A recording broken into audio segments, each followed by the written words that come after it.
I'm Jennifer McGrail. Up next, everything you need to know about last week's government meetings on The Rundown. On Monday, the Capital Outlay Committee spent most of their meeting discussing the proposed road improvements for Barlow's Landing and Shore roads. Numerous residents attended, whether it was in person or via Zoom, to weigh in. Is it possible to only do a portion of that plan, or is that not viable? There was discussion about whether the proposed improvements were really necessary, and at the price tag of over $1,347,000, many questioned whether we could make some small improvements rather than the entire project as proposed. Right, could there just be 2 more stop signs and maybe something leading up to those stop signs? I, for one, would like to see less expensive measures taken place, and that is to move the stop sign up at the St. John's Church. We've talked about it for years. I just feel like we have the right to say yes or no, that we can take some of the project improvements and leave some of them out. Bob Dwyer of the Pecasset Village Association took to public comment to remind the committee, or perhaps to inform the committee, that this capital article request came following a complete streets presentation that took place back in January and met a few other times with the select board members to discuss specific roadway improvements that were needed in Bourne and to prioritize those. Bob Dwyer, for those of you who don't know me, I'm the president of the Pecasset Village Association. And our association has been engaged with DPW, with the town, with the select board for at least 5 years. First, to request through DPW under the former director, completion of a traffic and reconfiguration study that was on a list of things to do and just never seemed to get done. Congratulations to Sean and company for actually pushing this down. Just for a little history here, we had a number of people who contributed to the Complete Streets prioritization. I don't know if it was Environmental Partners or whoever ran that, but we were able to put markers on, I guess, at a GIS on-screen utility, I guess is the way to do it, about where it was, and we could annotate what the problems were and what we saw as problems as residents. And I think that was that resulted in the high prioritization of this intersection under the Complete Streets program. Sean Patterson, who presented the article before the Capital Outlay Committee, reiterated what Mr. Dwyer said and reminded them that this plan in its entirety was developed based on the findings from that Complete Streets prioritization plan, and that if residents and committee members felt that they wanted to perhaps move stop signs, add painting to roads, trim back hedges, or do any number of proposed improvements without the entire project package, if you will, he wasn't sure how to go about that, if that was even feasible. The committee discussed it further and decided that they would prefer to defer this item at this time while they investigate whether they could implement some elements of the project without the entire plan. Another major area of concern, and the reason for doing this, was that committee members had a fear we would be competing for dollars that we need to build the South Side Fire Station. Quite honestly, with such a low ratio of accidents, the state wouldn't normally approve a project like this, just because of the percentage alone. Now, that doesn't mean that we as a town cannot make other accommodations. We can. So there's another way to solve this project, and I totally support where Carol is coming from. With the town administrator's representation that we're going to be competing for funds with the fire station, I got to be honest, in order for the residents of Pecasset and really the whole south side, I think that we have an obligation to say that the fire station comes first, and then maybe an optional project such as this. Following the Capital Outlay Committee meeting, the Finance Committee were primarily focused on ESCO and going into a long-term tax-exempt lease non-binding, with Train for up to 20 years with the intention of structuring the payments for 15-year terms. Town Administrator Marlene McCullum stated that the finance rates are extremely favorable and will have an interest rate locked in at 2.9% versus a general obligation bond of 5.25%. This structure then gives our town a greater ability to stay in a comfortable budget and get a lot done with various town buildings. This presentation is a bit lengthy, but can be viewed in total on the Finance Committee meeting from Monday, September 26th at bournetv.com. There are chapter markers at the bottom of the meeting, you will note, so that you can jump right to any segment of the meeting that you're most interested in viewing. So you can just go ahead and click on where it says Train, ESCO presentation, and you'll be able to watch the entire presentation there.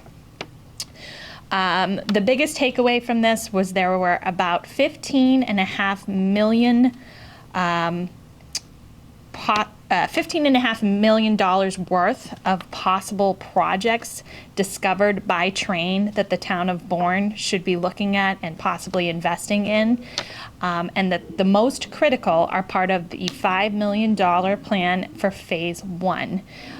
These projects that they have outlined, they would look to hopefully be completing by December of 2023. Train is completing. They're in the process of completing their investment grade audit.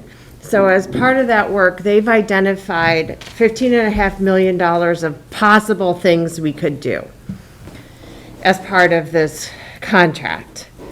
We can't do all of them at once, so we're taking a phased approach, and based on what we think the priorities are, what are the most critical things we have to do, that's that approximately $5 million. So that's phase 1, that's our most pressing, most critical needs out of all of the things Train has identified.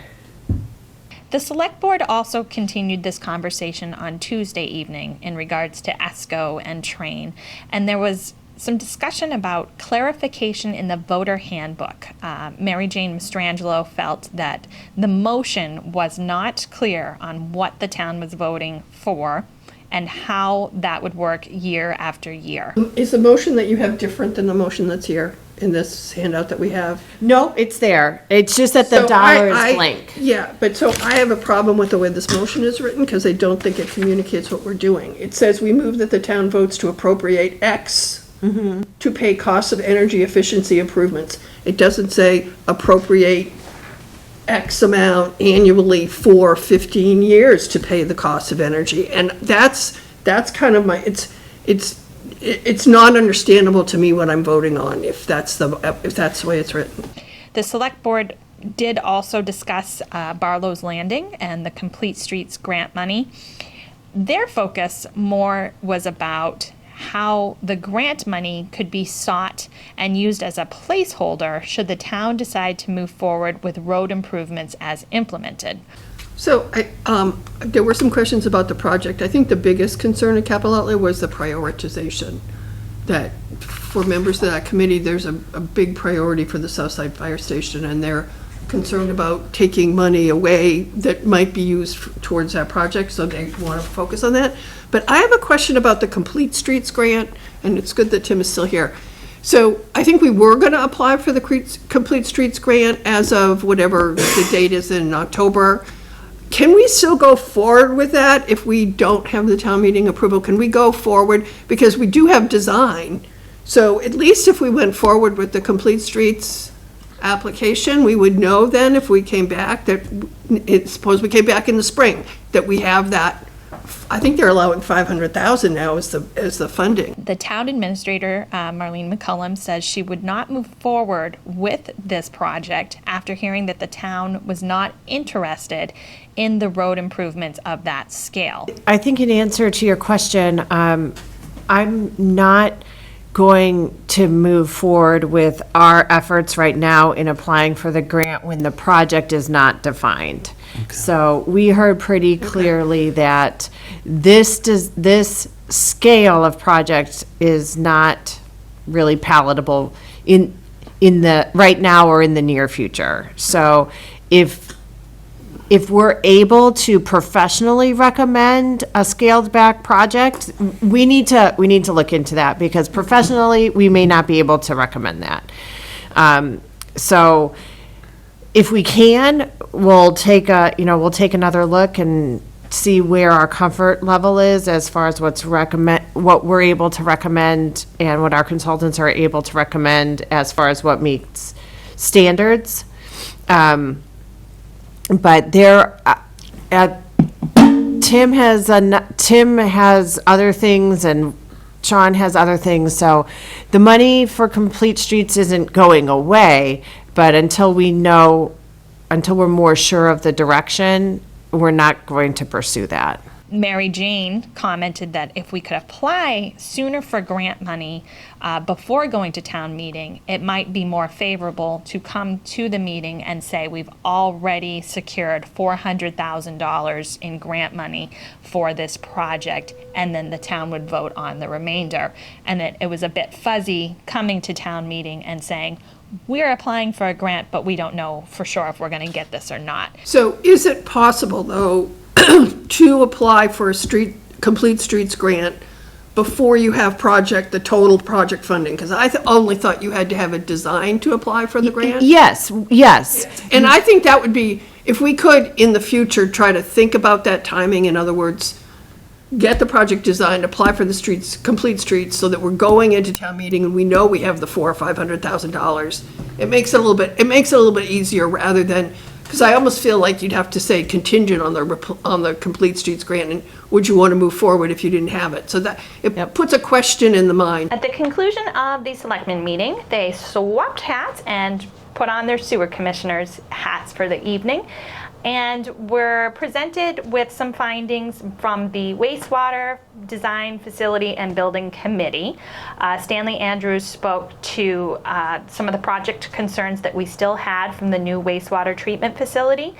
Most of those had to do with noise complaints, which has been successfully remedied. But the other ongoing issue we are now dealing with is drainage. Drainage runoff concerns. I met last week with the town engineer, health agent, and DPW superintendent out on site. We noticed some runoff coming down the hills from the plant. We also noticed that there's runoff coming off the ball field, as well as off the Armory property, and all of them, as well as down Colonial. And the storm drain down at the end of Colonial definitely needs to be cleaned out and addressed, and I believe Sean was going to look into that as well. Joe Sullivan, SHA owner, project manager, discussed the issue with the sedimentation and the soil runoff from the area of the Armory and the ball field. Sullivan from CHA. Obviously, there's a number of different activities that happening over at that location. There's definitely runoff coming off of the waste treatment plant without hesitation. The downspouts on the right and left side discharge onto the ground and around the back side of the waste treatment plant. But what I did notice is that where the downspout discharges, there's one up closer to the police station location parking lots, as well as the rear of the facility. And there's probably a 4-inch PVC pipe that runs into a drainage swale halfway down the ball field side where the fence is. I noticed that there was some silt in there. It wasn't a lot, but I don't think a majority of the water was actually being displaced from the waste treatment plant to that location. I think it was just runoff from that parking lot at that time that was running into that location. What I did notice is as I walked down the left side of the ball field, there's definitely some, I would say, soil mitigation coming from the ball field into that area where the fence is. As I walked up to the easement that we created for the water line that came into the new waste treatment plant, there was definitely water and sedimentation coming down from the Armory into that location. Town Administrator Marlene McCullum agreed, of course, that the runoff needs to be mitigated and that runoff that occurs is not a result of the new wastewater treatment facility and that we are not contributing to the already existing problem. We have looked at this. I think the issue in front of us tonight is that the runoff from the wastewater treatment plant needs to be mitigated. I realize there's a low point that is gathering water from multiple properties, but our task, our job is to make sure that as a result of this project, that we are not contributing to that problem. So I do agree that a designed solution, an engineered design needs to be developed. The drainage calculations need to be performed. The grading needs to be looked at for the project area of the wastewater treatment plant. That's the project area we're talking about. The wastewater design facility and building committee will be meeting again on Wednesday, October 5th to discuss next steps for dealing with the drainage issue. And that's all I have for you this week. It was a shorter meeting week, thankfully. And I'll be back next week with whatever you need to know. Hope you have a great week, and I'll see you then.